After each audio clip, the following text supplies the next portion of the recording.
A conquista do território terminou em 1249 no templo de Dom Afonso III. Foi esse rei que mandou construir este castelo de Belmonte para defender dos mouros as terras conquistadas e proteger as populações que viviam nesta região. O reino, nesta altura, salvo alguns ajustes de fronteira com Castela, ficou com uma configuração aproximada à que tem hoje e foi nesse pequeno retângulo voltado ao oceano que os portugueses empreenderam a luta de sobrevivência e do desenvolvimento. Este território em que hoje vivemos e em que também viveram os portugueses do século XIII, que características tem? Portugal tem a forma de um pequeno retângulo desenvolvido no sentido norte-sul. Abre-se para o mundo por um vasto litoral voltado a oeste e a sul, ao Oceano Atlântico. Está ligado à Espanha a norte e leste por uma fronteira terrestre com cerca de 1.200 quilómetros.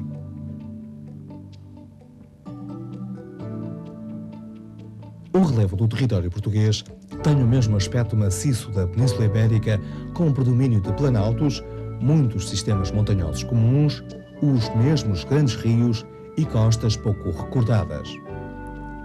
A legenda do mapa permite distinguir nitidamente duas regiões no relevo português.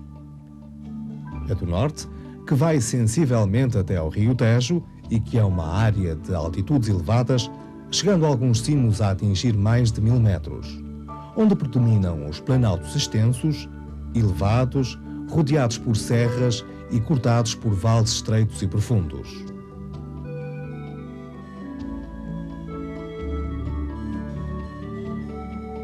O limite desta área de relevo é a Cordilheira Central, de que faz parte a serra mais alta de Portugal, a Serra da Estrela. A sul do Rio Tejo, estende-se uma área com altitudes mais baixas. É a região das planuras e dos planaltos médios, com raros retalhos montanhosos e apenas com uma serra com mais de 1000 metros de altitude, a Serra de Somamede.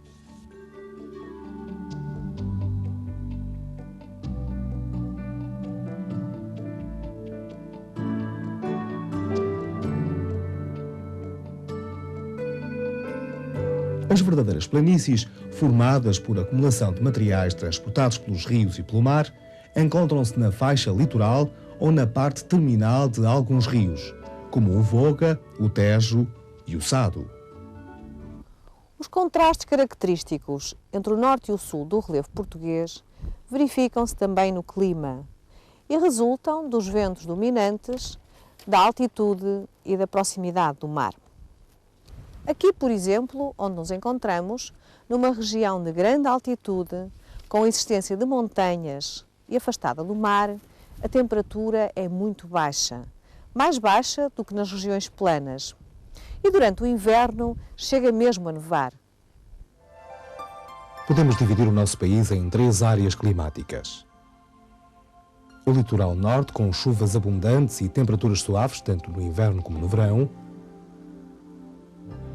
O interior norte, com invernos rigorosos e verões quentes e secos.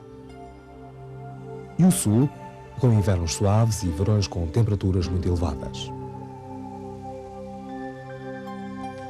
Ao contrário do que acontece com o relevo e com o clima, a parte terminal dos rios e a orla marítima tinham, no século XIII, aspectos muito diferentes do que têm hoje.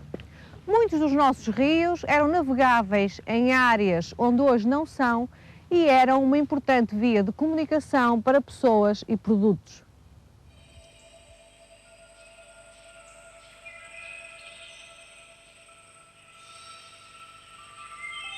O Rio Minho, por exemplo, era navegável até Tui. O Mondego era utilizado para transportes até Coimbra. O Rio Tejo era percorrido até Abrantes.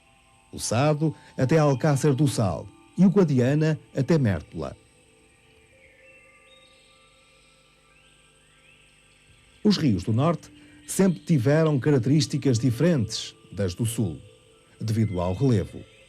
Enquanto que os do Norte correm em vales profundos e apertados, entre vertentes montanhosas, como o Douro até à Foz e o Mondego, em grande parte do seu percurso, os rios do Sul correm em áreas planas e os seus vales são, na generalidade, abertos, com vertentes baixas, alargando à medida que se aproximam da foz, como o Tejo e o Sado.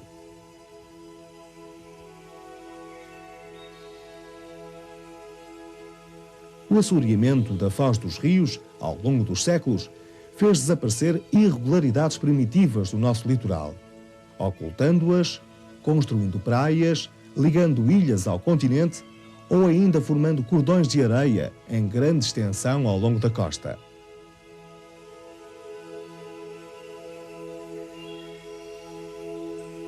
A costa portuguesa, hoje longa e quase retilínea, era no século XIII mais recortada, com portos de abrigo, o que permitia seguir com alguma facilidade do Minho ao Algarve, fazendo com que o mar tivesse exercido desde cedo uma grande atração para as populações.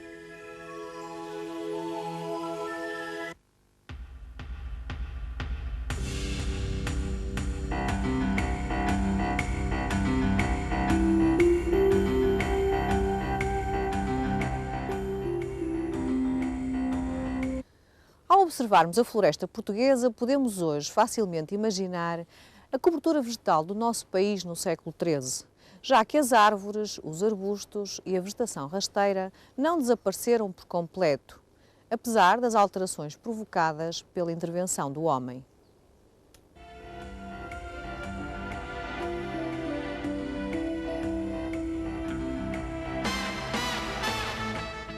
No século XIII, a norte do rio Mondego, predominavam as árvores de folha caduca, como o carvalho e o castanheiro, enquanto que no sul do país existiam florestas mediterrânicas, de folha persistente, como o sobreiro e a azinheira.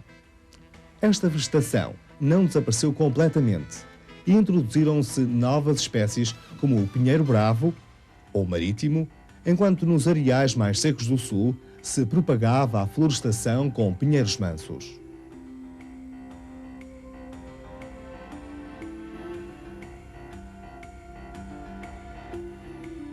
Já conhecemos as características do relevo, do clima, dos rios e da vegetação do território português no século XIII. E embora essas características nos pareçam à primeira vista favoráveis à ocupação humana, a realidade era um pouco diferente. Enquanto que as áreas aplanadas facilitavam o aproveitamento do solo agrícola, nas regiões de relevo acidentado, o homem teve que fazer um grande esforço para cultivar as vertentes.